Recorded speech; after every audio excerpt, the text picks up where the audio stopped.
क्या था? आया नहीं था, वो बोलो। 780 रुपए को 1/2, 1/3 और 1/4 के अनुपात में बांटा जाता। तो ये बोलता सबसे छोटा हिस्सा क्या होगा। सबसे छोटा हिस्सा ज्ञात करना है कि सबसे छोटा टुकड़ा क्या होगा, ये निकालना था। चलिए सर करते हैं। 780 रुपए को बांटना है 1/2 अनुपात 1/3 अनुपात 1/4। मान लो पहला हिस्सा, फर्स्ट पार्ट कितना, 1/2x। मान लो दूसरा हिस्सा सेकंड पार्ट 1/3x और थर्ड पार्ट 1/4x। अब देखो एक दो तरीके से हो सकता है, डायरेक्ट करना तो डायरेक्ट प्लस कर दो, क्योंकि इसने बोला ये जो 780 रुपए है ना ये इन तीनों में बांटे हैं। इसका मतलब टोटल हिस्से कितने हुए, 3। ये वाला और ये वाला। अब सबके हिस्से जोड़ते हैं तो क्या बनता है, कुल बनता है। तो कर सर कुल मतलब प्लस 1/2 जमा 1/3x जमा 1/4x किसके इक्वल बनेगा, 780। कर दो एलसीएम निकाल दो, 2 3 और 4 का एलसीएम 12, 6x 3 चौके 12, 4x 4 3 12 3x 780। ये इधर चला जाएगा सर, और इधर वाले प्लस होके इधर आ जाएंगे। तो 6 4 10 3 13, x रहेगा इधर 780 इधर, 12 इधर और 13 इधर। 6 4 10 3 13, 13 नीचे, x ही रहेगा साथ में बस। तो 13 छिके 78 और आगे 0, 12 छिके 72। कितना आया, 720। ये आई x की वैल्यू। अब देखो सबसे छोटा पार्ट कौन होगा, 1/2 1/3 या 1/4। 1/2 का मतलब क्या होता है, आधा आधा। 1/3 का मतलब क्या होता है, 1/3 हिस्सा, 1/3 मतलब 3 में से 1 की बात कर रहा है। और 1/4 का मतलब क्या होता है, 1/4। तो सबसे छोटा हुआ 1/4 हिस्सा। ठीक है, तो सर ये निकालना था, पूछा यही था। तो 1/4 गुना 720, 4 से 18 चौके 72, 180 सर। सबसे छोटा हिस्सा कितना है, 180 रुपए। क्लियर हो गया, वो आ गया समझ। ठीक है, हाँ इसके अलावा देखो एक और चीज कर सकते हैं कि अनुपात जो बटे में है ना, उस अनुपात को सिंपल रूप में बदल दो। कैसे, साधारण रूप में। दो देखो बटे में क्या है, 2 3, इन सबका एलसीएम कितना होता है, 12। उस 12 को ऊपर कर दो सबसे गुणा, उस 12 को क्या कर दो, अंश में कर दो सबके साथ गुणा। तो 2 छिक्के 12, 3 चौके 12, 4 तिया, तो कितना रेशियो आना था, 6:4:3। तो 6 पहला हिस्सा 6x, दूसरा 4x, तीसरा 3x, सभी हिस्से मिलके क्या बनाएंगे, कुल रुपए। कुल रुपए कितने, 780। 6 4 10 3 13x 780, 13 छिक्के 78, x आया 60। पूछा था सबसे छोटा हिस्सा ये है, 3 गुना 60 मतलब 180। अब ऐसे करो दोनों ही सेम है, ऐसा नहीं है कुछ भी। ठीक है, जिसने बटे वाली रूप को सिंपल रूप में बदलना है, साधारण रूप में बदलना है, वो बदल ले। क्योंकि बटे में था 2 3 और 4, इनका एलसीएम निकाल दो, 12 आ गया। 12 से कर दो सभी को गुणा, ऊपर मल्टीप्लाई कर दो। तो 12 से गुणा किया तो 12/2 बन गया, 12/3 बन गया, 12/4 बन गया। काटा तो 6 4 और 3 ही आया। ठीक है, और टोटल रुपए का मतलब होता है सबका रूप मिला के, सबका मिला के। तो सबको प्लस कर दो, 6 4 10 3 13 बराबर है 780। 13 छिक्के 78, 60। छोटा पार्ट था 3, 60 थी 180। क्लियर। अगला क्वेश्चन क्या था, नेक्स्ट क्वेश्चन क्या था,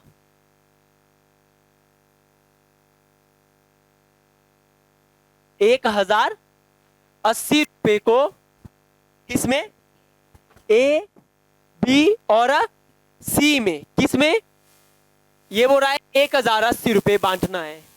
किस किस में, ए में, बी में और सी में। इस प्रकार बांटना है कि ए अनुपात बी किसके बराबर, और बी अनुपात सी 3:5 के बराबर हो। वो आ रहा है समझ। इसने बोला कि 1080 बांटना है कितने लोगों में, 3 लोगों में, ए में, बी में और सी में। और इस प्रकार बांटना है कि ए अनुपात बी किसके बराबर हो, 2:3 के, और बी अनुपात सी किसके बराबर हो, 3:5 के। अब देखो ध्यान से देखो सर, जब भी ना रुपए बांटने, ए बी सी में बांटने, तो इसका ए का हिस्सा तो पता होना चाहिए, क्लियर, ए बी सी का हिस्सा, पर यहां तो दिया ही नहीं है। देखो यहां रेशियो में, इसका मतलब ए की वैल्यू कितनी हुई 2, बी की वैल्यू कितनी हुई 3, कितनी हुई, सी की वैल्यू कितनी हुई 5। पहले तो हम इसको सॉल्व करेंगे ए बी सी को, तो सर यहां से रेशियो आएगा कितना, देखो ए बी बी सी, तो कौन सा सेम है, बी बी नाम वाले सेम है, और इनकी वैल्यू भी क्या होनी चाहिए सेम, क्या इनकी वैल्यू सेम है, यस, इसका मतलब ए की वैल्यू 2 ही रहेगी, बी की वैल्यू 3 ही रहेगी, सी की वैल्यू, तो बन गया सर क्वेश्चन। इसका मतलब 180 रुपए ए बी सी में बांटने हैं 2:3:5 के अनुपात में, किस अनुपात में, 2:3:5 के अनुपात में। तो सर इसका मतलब ए का हिस्सा कितना है 2x, बी का 3x, सी का, तीनों के हिस्से मिला के क्या बनता है टोटल रुपए, तो कर दो सर 2x 3x हो रहा, किसके इक्वल है 1080, 5 3 8 2, 10x बराबर है 1080, 0 से 0 कैंसिल, x कितना आया 108, 108, क्या निकालना है ए का हिस्सा, कितना है ए का हिस्सा 2x, तो 108 गुना 2 216 क्वेश्चन हो, ओके आ गया समझ। एक और क्वेश्चन था या यही था, 2 ही थे ना, ठीक है चलिए नेक्स्ट क्वेश्चन पे चलते हैं। क्या क्या करवा दिया वैसे मैंने, हाँ ठीक है, आय वाले नहीं करवाए ना, आय खर्चे वाले नहीं करवाए, बाकी लड़के लड़कियां पुरुष मतलब जनसंख्या सारा करवा दिया, ठीक है ये सब हो चुका है, लास्ट ही टाइप बचा है ये आय व्यय वाला, खर्चे खुर्चे वाला। लिखिए क्वेश्चन लिखिए, वो हाई लेवल करना है या नॉर्मल लेवल, कितना आई, कितना आई ये भी बता दो, हाई का मतलब कितना आई, बहुत हाई करना है तो फिर तो ठीक है, चलो लिखो क्वेश्चन।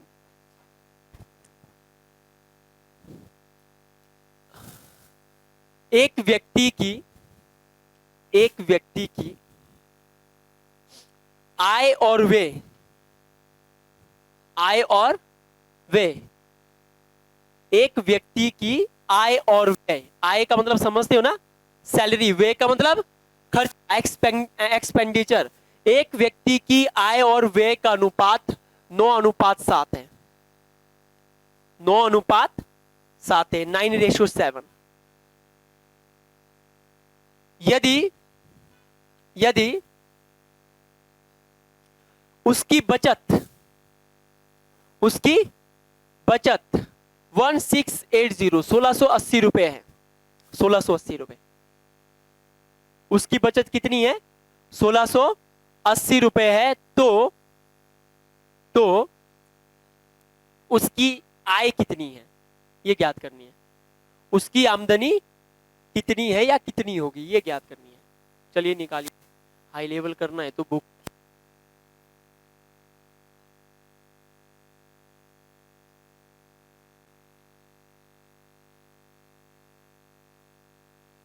के बाद फिर छुट्टियां मारता है, पता नहीं क्या है इसको, ऐसे कैसे काम हो जाता है, शादीशुदा तो है नहीं हमारी तरह, जुकाम आने चाहिए कि कहीं पे कहीं फंक्शन हो गया हम तो वहां पे भी नहीं जाते, क्यों आकाश, वही ना कि कहीं रिश्तेदारी में शादी लगी जाना ही पड़ेगा, वो कंपल्सरी है ना, बच्चे बीमार हो गए कि चलो एक दिन एब्सेंट मार ली, रूल स्ट्रिक्ट बनाना पड़ेंगे। फिर मैं अभी भी बोल रहा हूँ या तो डेली रहो ना प्रेजेंट, या फिर मत बोलना कि सर रूल स्ट्रिक्ट हो गए, करना पड़ेगा। लॉस ना आप लोगों का ही है, हमारा तो है नहीं, आप लोगों का ही है, फीस भर रहे हैं, भरते रहो, फिर वही हाल हो जाएगा जो आजकल माइंड ऑपरेशन में हो रहा है, 5 वर्षीय योजना के बाद भी सक्सेस नहीं मिलती है, 5 वर्षीय योजना है उधर, 5 सालों तक पढ़ो तब भी नहीं हो रहे। प्रॉब्लम तो ये है क्योंकि टीचर नहीं रहा है, टीचर सिर्फ सैलरी के लिए आ रहा है, एंजॉय कर रहा है, डेट्स इट, खत्म। वो टीचर जब तक रूड नहीं होगा ना, सच्चाई है यार, मैं मानता हूँ हाँ कभी करम सिंह सर एक्स्ट्रा बोल देते हैं वो अलग बात है, पर रूल के स्ट्रिक्ट होना बहुत जरूरी बात है। पुरानी एकेडमियों की तरह हो चुकी है हालत खराब, परे चले जाओ चाणक्य में, बुरी हालत है, क्योंकि टीचर नहीं कर रहा कुछ भी और बच्चे ज्यादा अब्सेंट मार रहे हैं, मन मर्जी का काम चला हुआ है। फिर स्टूडेंट भी बोलते हैं सर मेरा सिलेबस नहीं हुआ 4 महीने के बाद भी। क्यों नहीं होगा, आते नहीं आप लोग। चलिए हो गया। देखो इतना तो पता है ना, सैलरी है, अगर सैलरी में से हम कुछ क्या करेंगे, रुपए खर्च कर देंगे, तो जो बच गया इसका मतलब वो क्या है, बचत है। मान लो मैं 10,000 कमा रहा हूं, उसमें से 6,000 खर्च रहा हूं, तो 4,000 क्या है, मेरी सेविंग है। ठीक है, तो फॉर्मूले की तो नीड है नहीं, इसमें डायरेक्ट हो जाएगा। इसने बोला एक परिवार की, सॉरी एक आदमी की, एक व्यक्ति की आय और व्यय का अनुपात कितना है, इसका मतलब उसकी सैलरी है 9x और उसका खर्चा कितना है या व्यय कितना है 7x, और उसने अगली लाइन में दे दिया सर उसकी बचत कितनी है 1680। इसका मतलब सर बचत का मीनिंग क्या होता है, सैलरी में से खर्चा क्या कर देते हैं माइनस, मतलब आप कमा रहे हो 9x, 9x में से खर्चा कितना कर रहे हो 7x, तो बचा कितना रहे हो 2x, या तो डायरेक्ट लिख दो या तो माइनस करके लिख दो। 2x बराबर है 1680, 2 से 2 8 16, 2 चौके 8, 840, x आ गया 840। निकालना क्या था, आमदनी, आय, आय है 9x, 9x मतलब 9 गुना 840 कर दो, 9 गुना 0 0, 9 चौके 36, 9 8 72, 72 और 3 75, 7560, 7560। क्लियर हो गया, ठीक है सर। एसएससी का फेवरेट क्वेश्चन है ये, सिक्के वाला, सिक्के वाला करेंगे हम, उसके बाद चलते हैं हाई लेवल क्वेश्चन में, पर अभी रह गया एक और क्वेश्चन।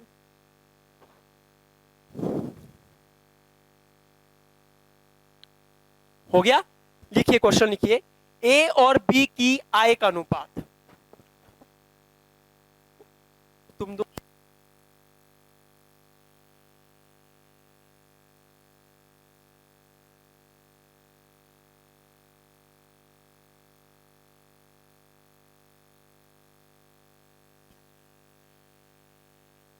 ए और बी की आय का अनुपात 4:3 है।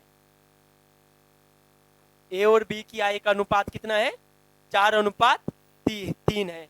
वह उनके खर्चों का अनुपात 5:2 है। वह उनके खर्चों का अनुपात 5:2 है, 5:2।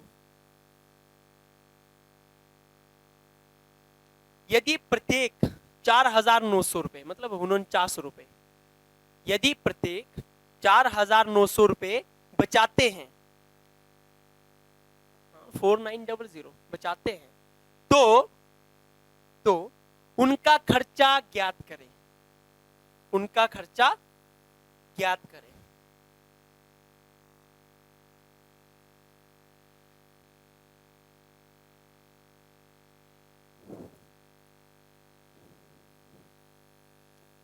ये हो रहा है आय का अनुपात दिया है ए और बी की, इसका मतलब 2 लोग हैं इस बार। कितने लोग हैं 2, ठीक है। हाँ कुछ लोग ये करेंगे कि दोनों जो रेशियो है उसको एक्स मान लेंगे, नहीं बिल्कुल भी नहीं।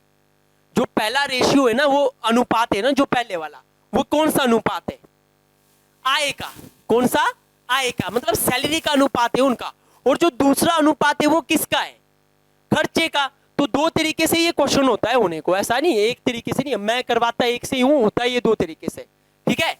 अब या तो हम दोनों को क्या मान ले एक्स और वाई, ठीक है, या तो एक को रेशियो रहने देते हैं, एक को क्या रहने देते हैं अनुपात में रहने देते हैं, उसको नहीं छेड़ते हैं, ठीक है। चलिए इसने बोला ए और बी की आय का अनुपात, ये है आय का, ए और बी की आय का अनुपात कितना है 4:3, ये है इनकी आय का सैलरी का अनुपात। इसने बोला उनके खर्चों का अनुपात कितना है 5:2, ये इनके खर्चों का अनुपात है। अगर देख रहे हो ना, देखो डायरेक्ट अगर देखोगे भी ना तब भी सीधा दिख रहा है सर, ए की सैलरी कितनी है मान लो 4 और खर्चा कितना कर रहा है 5, तो ज्यादा कर रहा है, गलत हो जाएगा, गलत हो जाएगा, ठीक है। तो डायरेक्ट नहीं होगा, ऐसे नहीं होगा, या इसको क्या मानो एक्स और इसको वाई मान लो अगर मानना ही है, पर मैं इसको नहीं छेड़ूंगा, इसको मैं नहीं छेड़ूंगा, क्योंकि सर मेन जो पार्ट होता है ना हमारा वो सैलरी होता है। कौन सा हिस्सा होता है सैलरी, आय वाला हिस्सा इंपॉर्टेंट होता है ना। देखो आय के बाद ही तो खर्चा होता है, आय के बाद ही तो क्या होती है, बचत होती है। ठीक है, आ गया समझ। और इसने बोला दोनों की बचत कितनी है, 49। इसका मतलब क्या हुआ सर, ए भी बचाता है 4900 रुपए और बी भी, क्योंकि प्रत्येक बोला है, प्रत्येक मतलब दोनों बचाते हैं 4900 4900। अब ध्यान से देखो, मैं ना इसको मानूंगा, मान लो ए की आय 4x, बी की आय 3x, इसको मैंने रेशियो में रहने दिया, किसमें, अनुपात में रहने दो। अनुपात का मतलब क्या होता है, बटा, अनुपात का मतलब मैंने रहने दिया है। तो ये किसका खर्चा है, ए का, और ये इसका मतलब इसके सामने कौन आएगा, ए का ही खर्चा आएगा। इसके सामने क्या आएगा, ए का खर्चा, और ये बी का खर्चा है तो इसके सामने क्या आएगा, बी का खर्चा। तो सर ए का खर्चा कैसे निकलेगा, ए की सैलरी माइनस ए की बचत, वो आया ना। जब सैलरी में से हम बचत क्या कर देते हैं, माइनस कर देते हैं, तो बचता क्या है, खर्चा, है ना। मान लो आरडी लगाई है 500 रुपए, उसके बाद जो बचे वो क्या हो गए, खर्चे के लिए हो गए। तो सेम सर, 4x में से 4900 क्या कर दो, माइनस, और 3x में से 4900 रुपए क्या कर दो, माइनस कर दो। लो बन गया, ये ए का खर्चा और ये भी ए का खर्चा, ये बी का खर्चा, ये भी बी का खर्चा। बस हो गया, क्वेश्चन सॉल्व कर दो डायरेक्ट। 4 दूनी 8x, 49 और 2 98 इक्वल टू 5 15, और 49 और 5 कैसे करेंगे, 2 जीरो तो आएंगे। 9 5 45, 9 5 45, कितना बचा 4, 5 चौके 20 और 4 24, किसका, माइनस का। ये लीजिए सर, ये इधर आ जाएगा, आएगा ना, या इसको उधर ले जाओ, जैसे करना है वैसे कर दो। तो 8 में से 15 गया 7 पर, किसका, माइनस का, क्योंकि ये प्लस है, इधर आके क्या हो जाएगा, माइनस का। ये इधर जाएगा, ये क्या था पहली तरफ, माइनस था, देखो ये माइनस 24,500 है सर, है, और कितना है 9,800, ये जमा का हो जाएगा उधर जाके, कर दो 0 0। यहां कितना बचा 5, 5 में से 8 गया 7, 15 में से 8 गया, ठीक है। यहां कितना बचेगा 1, 1 का, या गलत किया, सॉरी 4 बचा, 4 मतलब 3 बचा, 3 मतलब 13, ठीक है। 13 में से 9 गया 4, और 1 का 1, ये लो ये आ गया, और साथ में क्या रहेगा, माइनस, माइनस से माइनस कैंसिल। तो x बराबर है 14,700 बटा 7, 7 दूनी 14, 7 एकम 7, x आया 2100। x कितना आया 2100। क्या निकालना था, क्या निकालना था सर, उनका खर्चा ज्ञात करना था। तो देखो इधर तो मैंने x लिखा ही नहीं है, नहीं लिखा है ना x, तो इसका मतलब पहले क्या निकालना पड़ेगी, सैलरी। क्या निकालना पड़ेगी, तो निकाल दो किसकी, ए की सैलरी। तो 2100 गुणा 4, 21 चौके 84, 2100 गुणा 3, 21 3 63, ये आई ए की सैलरी, ये आई बी की सैलरी।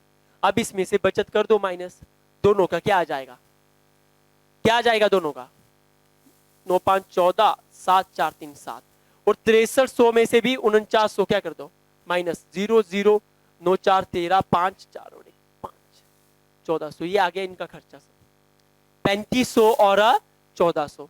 हाँ कुछ लोग डायरेक्ट भी कर सकते हैं, मैंने मना नहीं किया। डायरेक्ट मतलब कैसे, डायरेक्ट मतलब कैसे, ओ से ये माइनस कर दो y मान के। कैसे, देखो 4x अगर इसको y मानते, 5y मतलब सैलरी में से खर्चा माइनस करेंगे, क्या बचेगा, बचत। और बचत कितनी थी, ए की बचत थी इतनी 4900, डायरेक्ट भी कर सकते थे x और y मान के।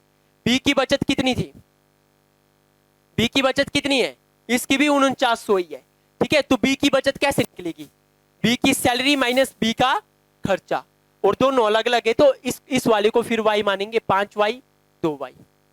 ओके आ गया समझ। तो तब भी कितना आना था 4900।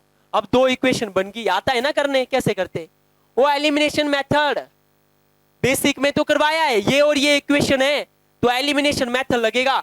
पर सबसे पहले ना वैल्यू सेम बनाना पड़ती है, या तो x की या तो y की। तो बना लो, जैसे करना फिर कर लेना, मैंने सिखा दिया, इससे आगे करना हो कर सकते हैं, ऐसे करना हो ऐसे कर सकते हैं, ठीक है।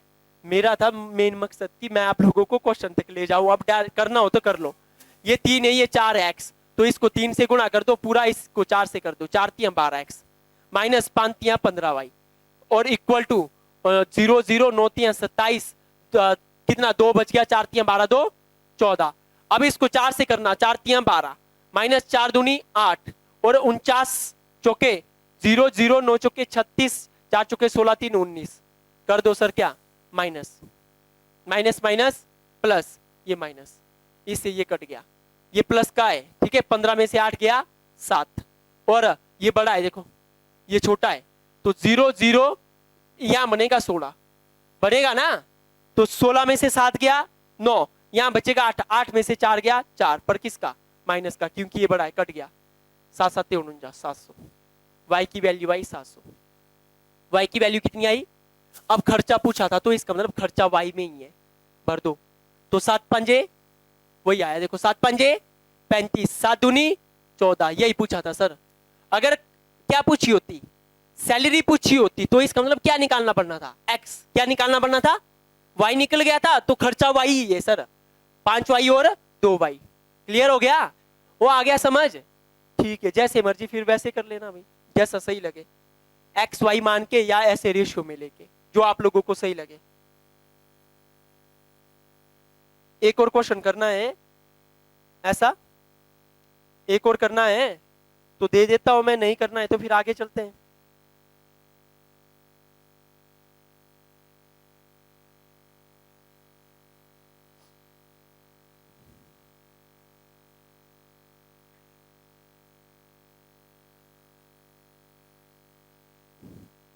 चलिए लिखिए क्वेश्चन।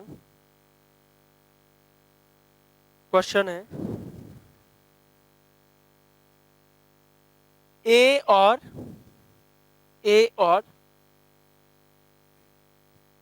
बी की, ए और बी की आय का अनुपात, ए और बी की आय का अनुपात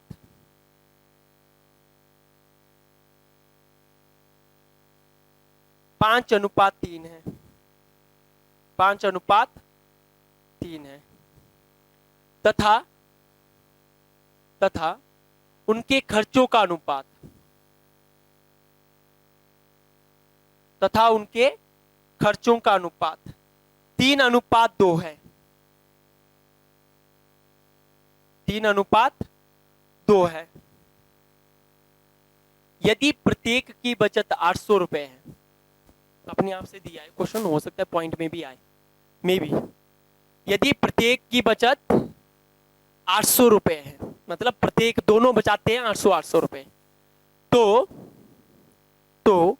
ए की आय कितनी है, ए की आय कितनी है, ए की सैलरी बतानी है सर, ए की आय कितनी है।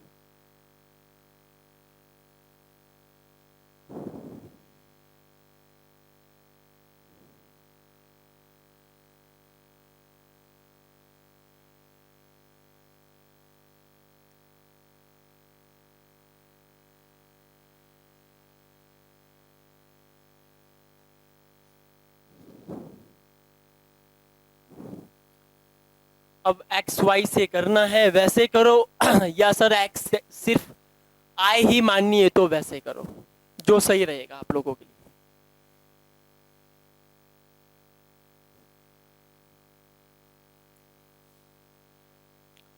एक्स वाई से कर रहे हैं या सिर्फ एक्स से कर रहे हैं? एक्स वाई से तो कर लो। आय है दोनों की 5:3, 5:3, ये है आय ए और बी की, और खर्चा व्यय है आप लोगों का ए और बी का 3:2। इसका मतलब ए की सैलरी मान लो, ए की आय कितनी मान ली 5x, जो एक्स वाई से कर रहा है, तो बी की आय 3x, और ए का खर्चा 3y और बी का खर्चा 2y, ठीक है। और दोनों बचाते हैं 800 रुपए, तो सर सैलरी में से खर्चा माइनस करेंगे, क्या बचेगा, बचत थी, है ना। सैलरी में से खर्चा घटा दिया, निकाल दिया, तो बचा क्या, बचत, तो कर दो। पर ए में से ए का ही करना, क्योंकि तभी तो होगा, ये ए की सैलरी, ये क्या खर्चा, तो 5x माइनस 3y कितने के बराबर 800, 3x माइनस 2y कितने के बराबर 800। कर दो सर सॉल्व। क्या बनाना इक्वल, एक्स एक्स या वाई वाई, एक्स और एक्स आप लोगों की मर्जी जैसा करना है। वाई बनाना है तो देखो यहाँ 3 है यहाँ 2 है, तो 3 और 2 का पहाड़ा कहां पे मिलता है आपस में 6 पे। इसका मतलब इस पूरे को कितने से गुणा 2 से, और इसको ये 2 था तो इसको 3 से, तभी बनेंगे 6। तो कर दो 5 दूनी 10x माइनस 3 दूनी 6, 8 दूनी 1600। ठीक है, ये आ गया 3 तियां 9x माइनस 3 दूनी 6 इक्वल टू 8 तियां 2400। कर दो sir sign change, elimination method. ठीक है, ये प्लस का एक किसका बनेगा माइनस का, ये माइनस का एक किसका बनेगा प्लस, ये प्लस का एक किसका, कर दो इससे ये कैंसिल। 10 में से 9 गया x, ये माइनस का है, देखो मैंने बोला था गड़बड़ हो सकती है और हो गई, क्योंकि माइनस नहीं आ रहा है यहां से, ये गड़बड़ होगी थोड़ी सी। ठीक है, क्योंकि अपने आप बना दिया क्वेश्चन ना तब, और कुछ नहीं था रीजन। 24 में से 16 गया 800, माइनस का लिख दो कोई ना। ठीक है, कोई ना उसका नहीं है, जैसा बच गया साइन रहने दो, छोड़ दो। x कितना आया 800। अब सर देखो निकालना क्या था, निकालना क्या था a, आई निकालनी है ना, तो आई तो हमने x में ही मानी है, तो इसका मतलब सर x ही निकल गया, कुछ और नहीं निकालना, x ही निकाला हमने। तो भर दो इधर, 8 पंजे 40 और कितनी 0 2, माइनस रहने दो चाहे साथ में कोई ना। ठीक है, 8 तियां 24, बी की भी पूछी होती तो लो हो गया। क्लियर, आ गया समझ। देखो यहाँ पे माइनस छूट गया ना, इसको रहने दो चाहे नहीं भी लिखना है, क्योंकि क्वेश्चन अपने आप दिया है। अगर देखो आई निकालनी हो तो इसका मतलब हमें एक्स चाहिए, तो वाई इक्वल करना था, कर जाता। वाई क्या करना था इक्वल। अगर हमें खर्चा चाहिए होता तो इसका मतलब वाई चाहिए, हमें एक्स नहीं चाहिए, तो एक्स इक्वल करना था बस। हा? क्या अच्छा दूसरे से किया आपने, तो माइनस माइनस तो प्लस हो गया यार, पर साइन तो माइनस करा, कहां था, इधर नहीं था, आपने दूसरे मेथड से किया ना। देखो 5 दूनी 10, ये तो प्लस का ही है। ठीक है, 3 तियां 9, ये भी प्लस का, इधर आके माइनस हो गया, सही है, तो एक्स ही बचा, ये बच गया माइनस का, माइनस माइनस प्लस, ये आ गया 4000, ये माइनस करा पर। ठीक है, चलिए नेक्स्ट क्वेश्चन सिक्कों वाला करेंगे। चलो लिखो, एक थैले में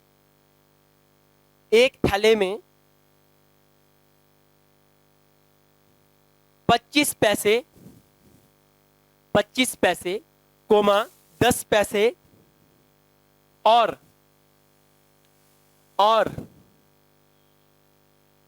5 पैसे के सिक्कों का अनुपात, 5 पैसों के सिक्कों का अनुपात 1:2:3 है, 1:2:3 है।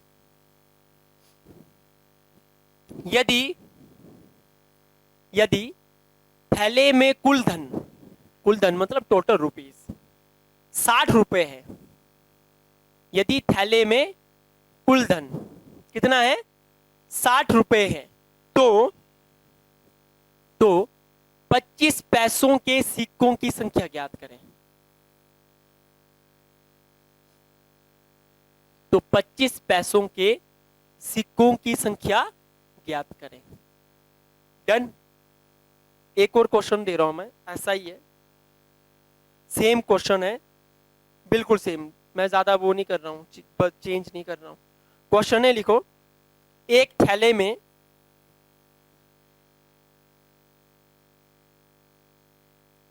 20 रुपए, 10 रुपए व 5 रुपए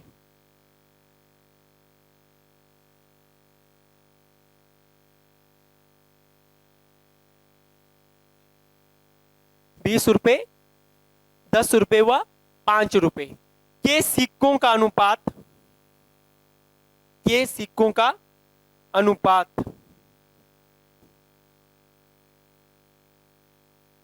3:4:5 है, 3:4:5 है।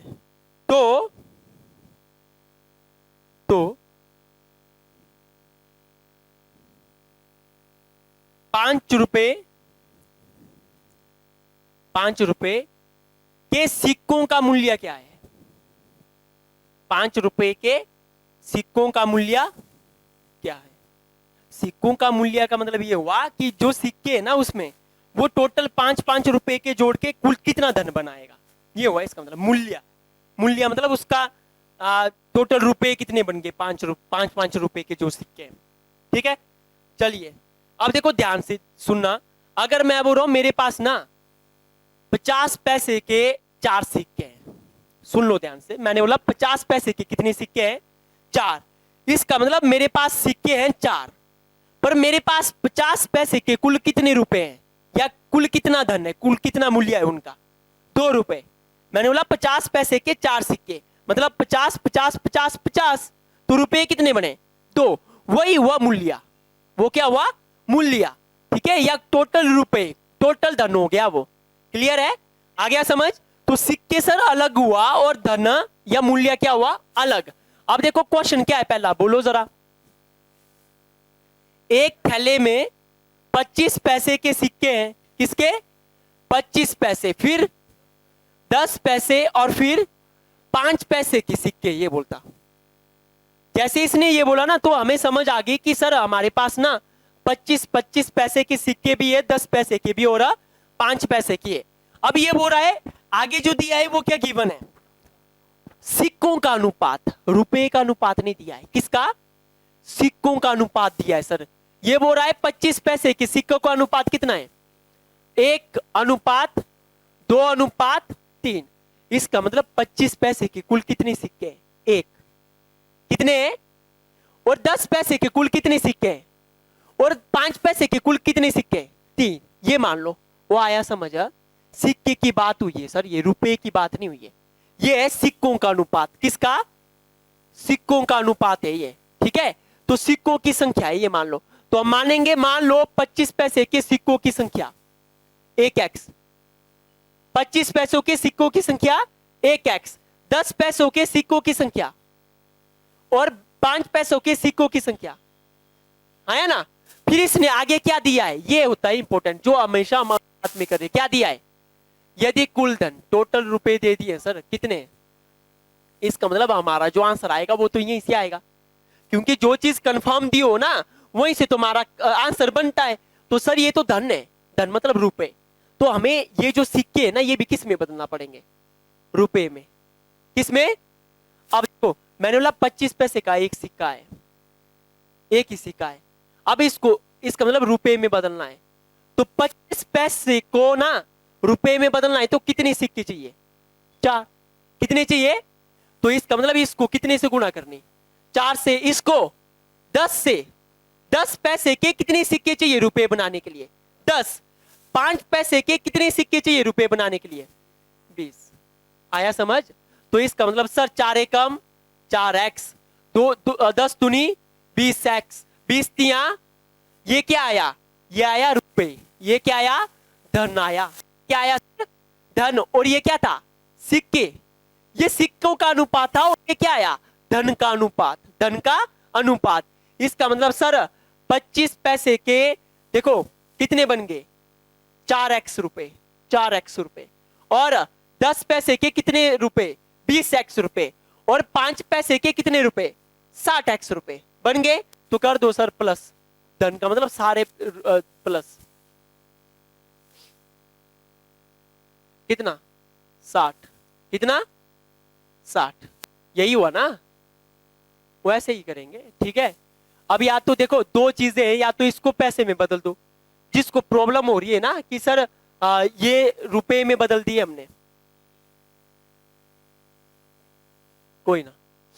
अब ये रुपए में बदल, ये रुपए में है तो इन्हें क्या करना था, रुपए में है ना। अब देखो मैंने यहाँ पे इसको क्या करा, सिक्कों को किस में बदला, ये पैसे थे 1x पैसा, ये सॉरी हाँ 1x, ये 2x। ठीक है, ये पैसे में थे, तो रुपए में बदलने के लिए क्या हुआ, रुपए बना लिया। ठीक है, अब अगर हमने क्या इसको रुपए को पैसे में बदलना होता तो हमें यहाँ चेंज नहीं करना, हमें यहाँ चेंज, जिसको अजीब लग रहा है ना वो रहने दो, मत करो, ऐसे कर दो। 60 रुपए का मतलब क्या हुआ, 60 गुना 100 कितना, 6,000 पैसे, 6,000 कितने, तो तब तो बन गया काम, तब तो चेंज ही नहीं करना था सर। दोनों चीजें होती है ना, या तो रुपए को भाई पैसे में बदल दो, या तो पैसे वाला जो अनुपात है किस में बदल दो, रुपए में बदल दो, बस नॉर्मल सी बात है। ठीक है, तो नहीं करना तो हो गया का 6x, अब तो बन गया, नहीं करना ये लो 6000, ये भी पैसे ये भी पैसे, तो 6x बराबर है 6000। 6 कम x की वैल्यू कितनी आई 1000, कितनी आई 1000, तो भर दो सर, ये 1000 ये 2000 और ये 3000, तो कितने आएंगे, अब रुपए निकाल दो कितने कितने रुपए होंगे, ये 1000 पैसे, ये क्या होंगे 1000 पैसे हुए, देखो 1 गुना 1 1000, तो 1000 पैसे का मतलब क्या हुआ कितने रुपए, कितने रुपए 10 रुपए, 10 रुपए ना, तो बदल दो 10 रुपए, बस हो गया। ये 2000 रुपए मतलब कितना 20 रुपए, ठीक है, और ये 1000 गुना 3000 रुपए मतलब 30 रुपए, बस आ गया, क्लियर है, वो हो गया। तो ये दो कितने रुपए 20 और ये कितने बन रहे हैं 30 रुपए, बस। अगर सिक्कों की संख्या क्या पूछा था 25 पैसों के सिक्कों की संख्या, तो सर 1 रुपए में कितने सिक्के होते हैं 25 पैसे के 4, तो 10 रुपए में कितने सिक्के होंगे 40, खत्म। तो सर इसके कितने कॉइन आए टोटल 40 सिक्के आए, कितने 40 सिक्के, ये लो। नहीं समझ आया होगा कल पूछ लेना।